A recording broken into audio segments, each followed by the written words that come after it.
Olá a todos, sejam bem-vindos a mais uma edição do podcast Facility Management Sem Mistérios. Como vocês têm acompanhado, a gente tem feito uma série de programas relacionados à segurança dos ambientes, segurança das nossas propriedades e das nossas instalações. Afinal, nós profissionais somos responsáveis também por este aspecto dos espaços que nós, nossos clientes, nossos colaboradores ocupamos. E um tema extremamente relevante para a gente tocar tem a ver com os acidentes, sobretudo envolvendo eletricidade, dos grandes aspectos de causa de anomalias dentro de uma instalação. Certamente os sistemas, as falhas elétricas ocupam aí o primeiro lugar no ranking da quantidade de eventos adversos que a gente observa. E eu tenho para falar sobre esse tema tão relevante o prazer de receber aqui no nosso canal hoje Edson Martinho, CEO da Abracopel, que vai trazer os dados fresquinhos do Anuário Estatístico de Acidentes de Origem Elétrica Abracopel 2021, ano base 2020, que acabou de ser lançado agora no mês de março. Edson, seja bem-vindo. Olá, Thiago, obrigado pelo convite, é um prazer estar com vocês aqui. Sempre um prazer, eu acompanho o Anuário Abracopel já há bastante tempo. Para quem está ouvindo pela primeira vez, fala um pouquinho sobre o que é a Abracopel, sobre a atuação de vocês e a ideia por trás do anuário. Legal, a Abracopel vem do nome Associação Brasileira de Conscientização para os Perigos da Eletricidade. Nossa missão maior é justamente conscientizar toda a população brasileira sobre os riscos que a eletricidade oferece e, consequentemente, como evitá-los, né? A gente tem uma situação onde as pessoas sofrem muito acidente de origem elétrica, apesar da divulgação ser pequena, mas os números são gigantescos, né? E aí, dentro desse contexto, a Abracopel nasceu há 16 anos, no dia 2 de fevereiro de 2005. Então, esses 16 anos nós temos uma série de ações, entre elas um concurso de redação, desenho e vídeo, um prêmio de jornalismo, ações de atualização profissional, participação dentro de normalizações, legislações, regulamentos, sempre influenciando de forma a diminuir o número de acidentes ou melhorar as qualidades das instalações elétricas, né? E o anuário estatístico, ele traz os dados referente aos acidentes, a formatação dele, depois eu até explico um pouquinho como é que nós coletamos esses dados, mas ele traz os dados dos acidentes que acontecem cuja origem é eletricidade. Os três principais acidentes que acontecem são relacionados a choque elétrico, a incêndios gerados por curto-circuito e sobrecarga, né?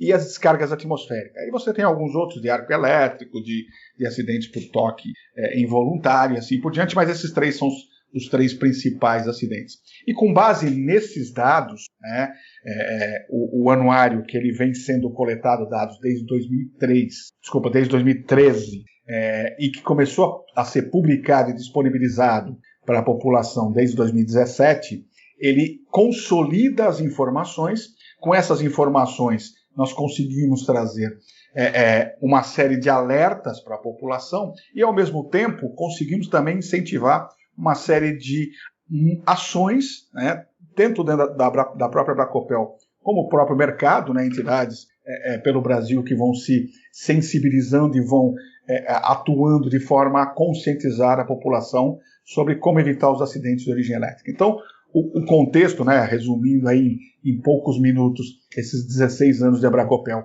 e o que é o anuário, ele traz essa relação aí extremamente importante, né?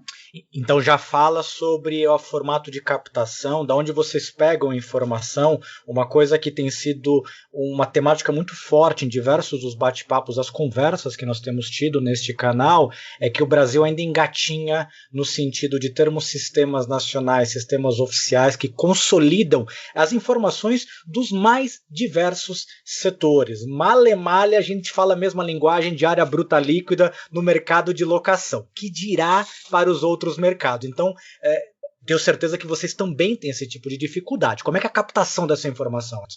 Então, nós começamos esse trabalho já há alguns anos, eu falei 2013, mas desde 2008 a gente coleta dados, só que em 2013 é o número que passou a ser oficial, com dados estatísticos ampliados, né?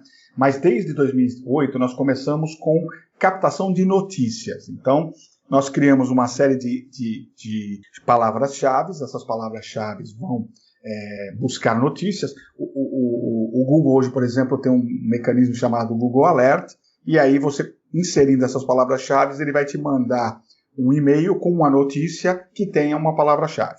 A partir daí, nossa equipe vai depurar cada notícia, trazendo, identificando os dados, por exemplo, de o que aconteceu, como aconteceu, aonde aconteceu, cidade, estado, região, o que a pessoa fazia na hora do acidente. Então, por exemplo, nós temos um caso até interessante, que era uma dona de casa, uma pessoa do lar, entre 30 e 40 anos, que tocou um varal que estava acidentalmente energizado, um varal metálico, e ela foi a óbito na cidade de Teresina, no Piauí.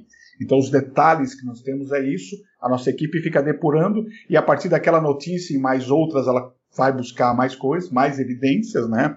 E aí completa a informação, e isso tudo é lançado num banco de dados. Hoje, além do Google, nós temos hoje uma rede de colaboradores, e a facilidade das próprias redes sociais, principalmente o WhatsApp, Telegram hoje. Eu recebo diariamente informações de alguém que ficou sabendo de uma notícia, de uma informação, nós guardamos essa informação e na hora de avaliar, a equipe faz a análise e vai avaliar para ver se nós temos notícia suficiente para ela entrar no anuário, né? Então hoje, por exemplo, aconteceu um acidente em Alagoas, uma pessoa que encostou numa estrutura metálica, e aí já me chegou o áudio, e aí a nossa regional da Alagoas saiu já para buscar esses dados, né? Então, esse é o mecanismo que nós usamos, e aí a partir daí os dados são tratados estatisticamente, né? Nós contamos a partir desse ano com uma professora doutora de estatística da Universidade Federal do Mato Grosso, que faz uma avaliação, e a partir do ano que vem ela vai estar com a equipe dela também avaliando detalhadamente cada dado, sugerindo alterações, buscando informações. Então esse é o mecanismo que nós temos hoje para trazer para a sociedade. O que nós publicamos hoje de forma gratuita, que pode ser baixado no portal abracopel.org.br, os principais dados para trabalhar. Mas hoje há a condição da gente aprofundar muito mais esses dados. Então fala, Edson, com base nesses dados que vocês têm, que é muito interessante, pela forma de análise, o copo meio cheio é que não só você tem números quantitativos, mas é possível uma análise qualitativa dos eventos, e certamente depois de 10 anos aí de depuração dessas informações, certamente vocês já têm indicadores muito confiáveis na hora da publicação do anuário. Pegando este gancho, então já fala um pouquinho, você já citou na sua abertura, quais são as principais causas, o que mais gera acidente no Brasil hoje, Edson? Então, Tiago, nós temos dois tipos de acidentes que são principais. O primeiro deles é toque na rede de distribuição. Toque na rede de distribuição, ele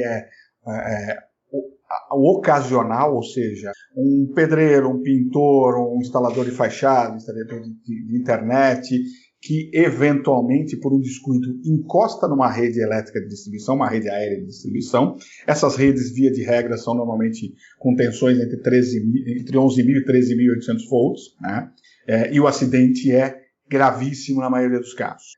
A gente tem sempre que esse tipo de acidente, ele muitas vezes é atribuído à própria distribuidora de energia elétrica. A gente diz, não é bem assim, porque a rede está lá. As pessoas que chegaram próximo a ela, né? Então, é um detalhe que a gente traz, mas esse é um dos nossos principais acidentes.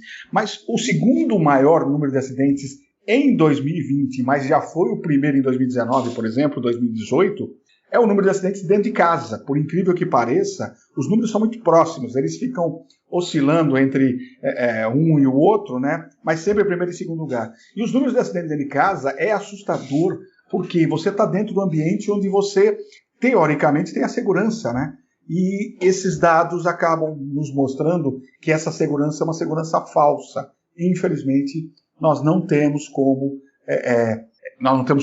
A gente consegue avaliar que descuidos simples, o uso de um Benjamin, um T, uma extensão, a não utilização do dispositivo imprescindível para choques elétricos, que é o DR, que é o dispositivo diferencial residual. É previsto isso em norma técnica, a NBR 5410, desde 1997, na versão de 97, né, ela já estava prescrito essa obrigatoriedade em instalações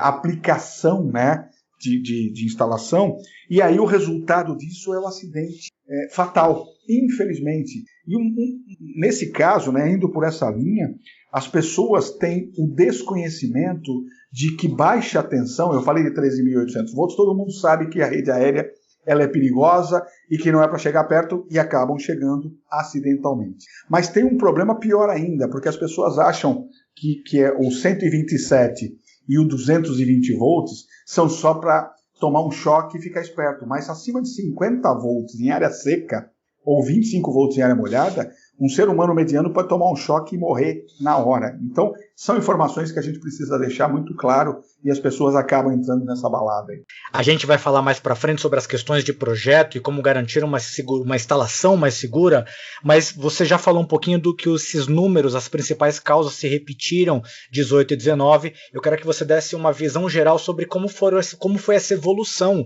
dos números ao longo do ano, no sentido de quantidade de acidentes reportados, número de acidentes fatais, ou mesmo a origem. Você pode comentar um pouquinho sobre isso? Então, os dados de 2020, eles tiveram um recuo em relação aos números de 2019.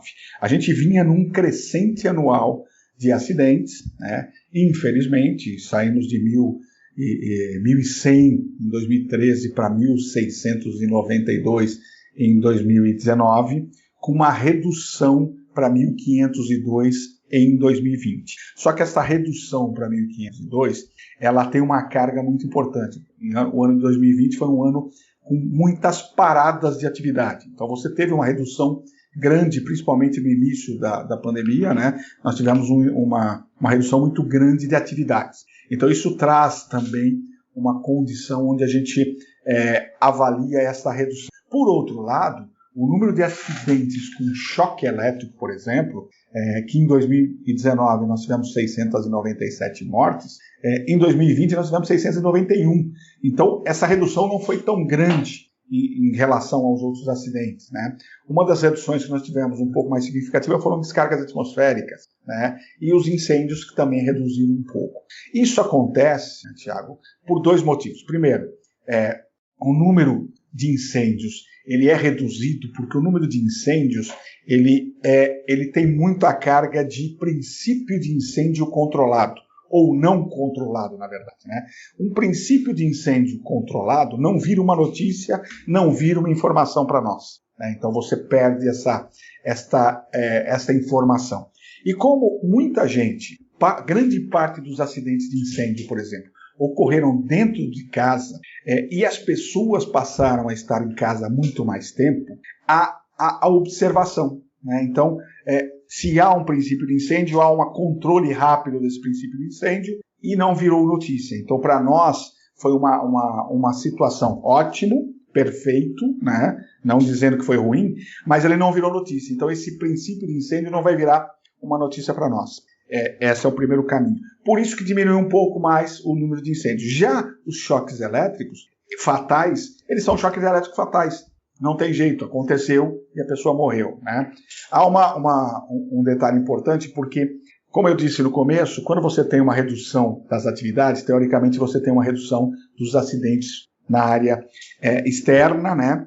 Mas como todo mundo está dentro de casa, você tem um aumento, teria teoricamente um aumento de acidentes dentro de casa. Mas aí entra o detalhe que nós acabamos de falar. Quando você está dentro de casa, e como as pessoas foram para dentro de casa trabalhar e cuidar da sua vida, houve a observação novamente. E aí eles começaram a perceber o seguinte: tem uma tomada ali que está quebrada, tem uma tomada que está soltando, eu preciso trocar aquela tomada, eu preciso ter mais tomada aqui, então chamam um eletricista, um profissional, foi lá e fez a instalação de mais tomadas. E aí houve a preocupação, né, de melhora da condição de segurança. Então, esses números também reduziram, não tão significativamente, mas reduziram, né, mas ainda eu diria, uma consequência da condição que o país virou nesse último ano, né? Ainda assim, né, Edson, você falou, são quase 700 mortes, quase 700 acidentes fatais ao longo do ano, são quase 2 pessoas por dia tendo um acidente fatal, deixando aí suas vidas por conta de um acidente com eletricidade. É um número extremamente elevado. Eu acho que você comentou muito bem de que a tendência já mostra, os números já mostram uma maior incidência dentro das casas, e certamente o near miss, a quase falha, o quase acidente, ele sequer é divulgado porque ele não dá notícia, ele não dá clique, não dá nem nada. E aí, quem está nos ouvindo é responsável por edificações de uso misto, onde você tem um aspecto comercial, industrial, atrelado também a um conjunto habitacional. E em função do que você acabou de falar, de que a grande maioria dos incêndios, dos acidentes, contrariando a lógica reinante, acontece dentro das casas, para quem é responsável, seja os síndicos do condomínio, seja os zeladores, sejam as empresas, quais os principais cuidados que eles têm que ter, ou que eles podem começar a se movimentar para evitar esses acidentes, diminuir e, quem sabe, ter uma maior conscientização das pessoas em aspectos como esse que você comentou, de que, olha, aquela tomada não é adequada, aquela extensão não é a certa, que as pessoas perceberam porque voltaram para suas casas, mas que talvez nem todo mundo tenha essa visão.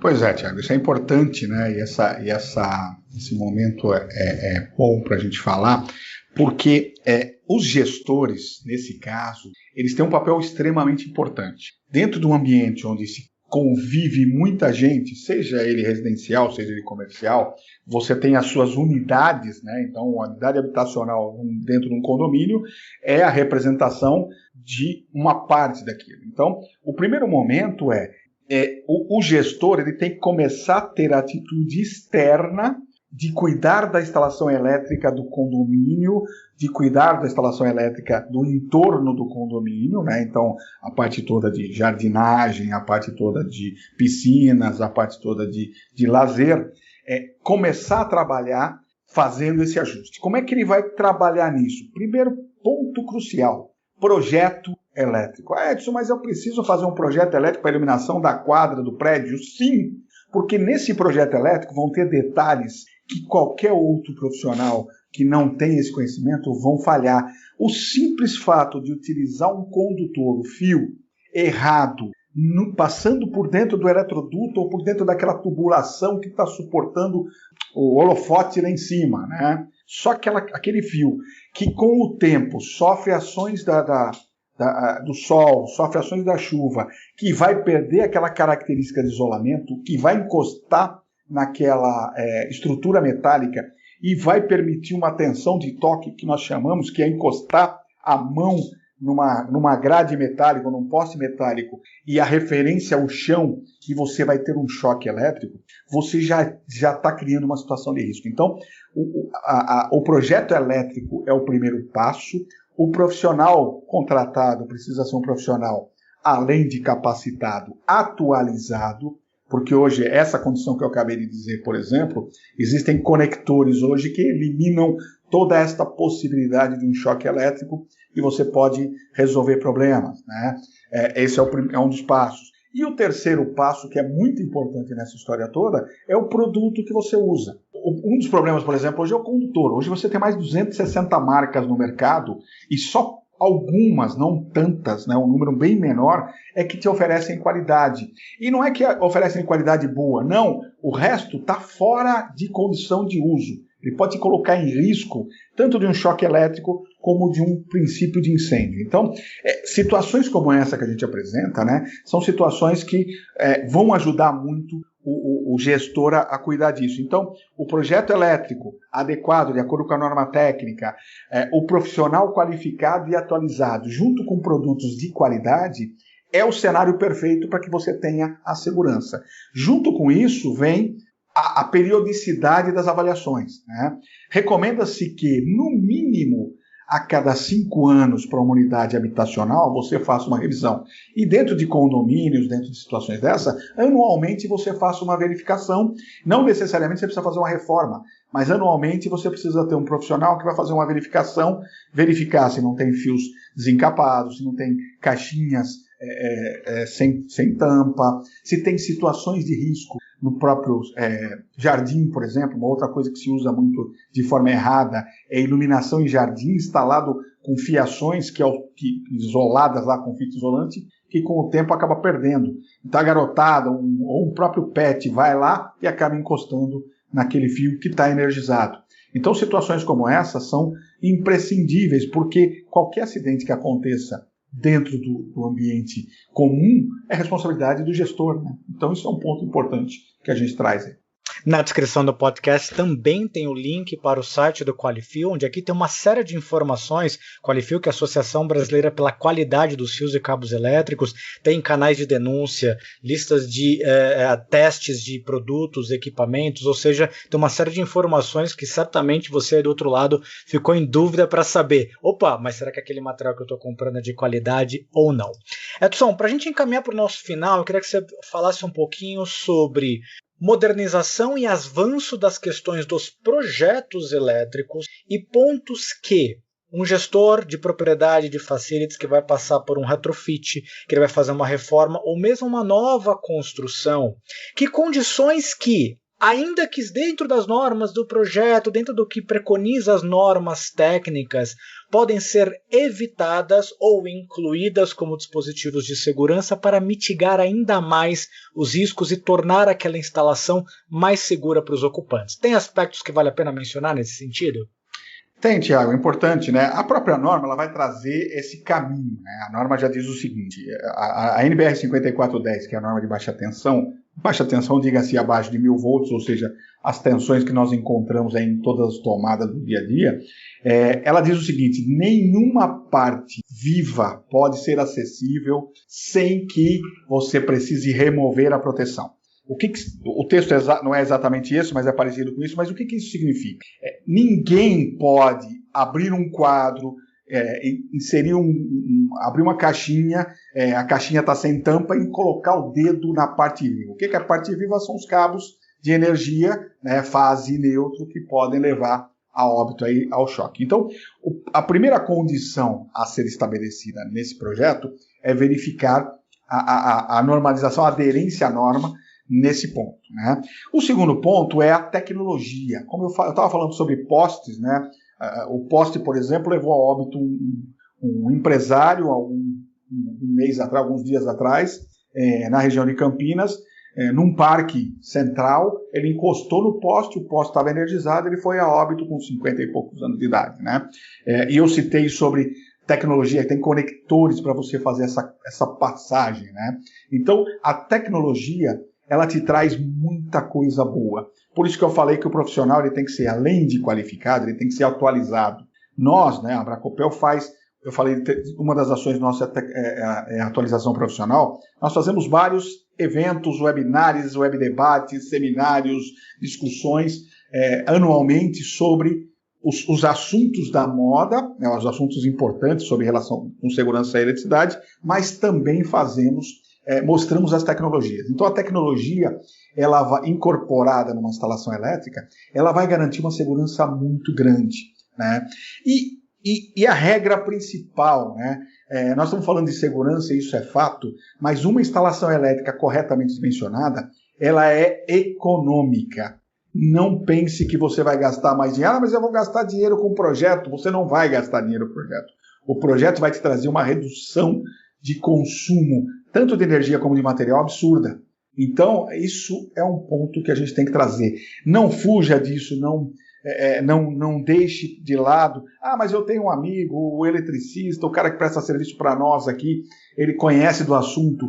A pessoa que conhece do assunto não é a pessoa que entende do assunto. E a eletricidade não permite erros. Qualquer erro na eletricidade ou pega fogo ou leva a óbito. Então nós temos que tomar muito cuidado, tem que ficar muito claro isso com quem está gerindo aí toda a infraestrutura, principalmente a parte da eletricidade.